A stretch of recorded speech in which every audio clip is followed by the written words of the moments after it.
நம்ம ஏதோ ஒரு கோவிலுக்கு போறோம்னு சொன்னா இதுதான் இந்த ஸ்தல விருட்சம், இங்க வந்து புன்னை மரம், இந்த இடத்துல பார்த்தோம்னா மாமரம் தான் ஸ்தல விருட்சமாக இருக்கிறதுங்கிற மாதிரிலாம் ஒவ்வொரு ஆலயத்துல ஒரு விருட்சத்தை வச்சிருக்கா இல்லையா.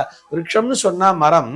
இந்த மரங்களை ஏன் அந்த தெய்வத்தோடு ஒப்பிட்டு ஸ்தல விருட்சம் என்பது போல் வைத்திருக்கிறார்கள் என்பதுதான் அந்த நேயருடைய சந்தேகமாக இருக்கிறது. ஒரு ஆலயம் என்று வந்துவிட்டாலே அங்க 3 விஷயங்கள் பிரதானம் சொல்லுவா. மூர்த்தம், தீர்த்தம் மற்றும் விருட்சம் அப்படின்னு சொல்றா.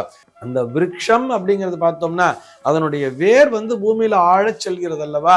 அப்படி நம்முடைய மனதிலே பக்தி என்பது ஆழ்ந்து ஊன்றி இருக்க வேண்டும். அப்பொழுதுதான் நாம் நன்றாக எந்த அளவிற்கு அந்த வேரானது அடர்ந்து படர்ந்து அல்லது கீழே ஆழமாக செல்கிறதோ அந்த அளவிற்கு நாம் உயரமாக வளர முடியும்.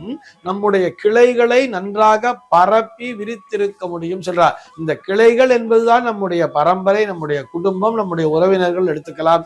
அதிலே காய்த்து தொங்கக்கூடிய பழங்கள் இருக்கு இல்லையா, அதுதான் நாம் வாழ்க்கையிலே பெறக்கூடிய பலன்களாகவே அதனை பார்க்கலாம்னு சொல்றார். இதை நம்ம வந்து அறிவியல் ரீதியாக பார்க்கும் பொழுது பார்த்தோம்னா ஓருயிர் தாவரம் அப்படின்னு தான் சொல்லுவா தெரியுமா. ஓர் உயிர் அப்படின்னு வரும்பொழுது நம்ம எல்லாம் ஓர் அறிவு அப்படின்னு கூட வச்சுக்கலாம். நம்ம வந்து 6 அறிவு தான் மனிதர்கள் சொல்றோம்.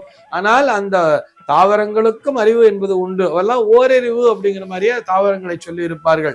தாவரங்களுக்கும் உயிர் உண்டு, அவற்றையும் நேசிக்க வேண்டும், தாவரங்களும் மிகவும் முக்கியத்துவம் பெறுகின்றன அப்படிங்கிறதுக்காகத்தான் விருட்சங்களை வைத்திருக்கிறார்கள் ஒவ்வொரு ஆலயத்திலும்ங்கிற மாதிரியும் சொல்லி இருப்பார்.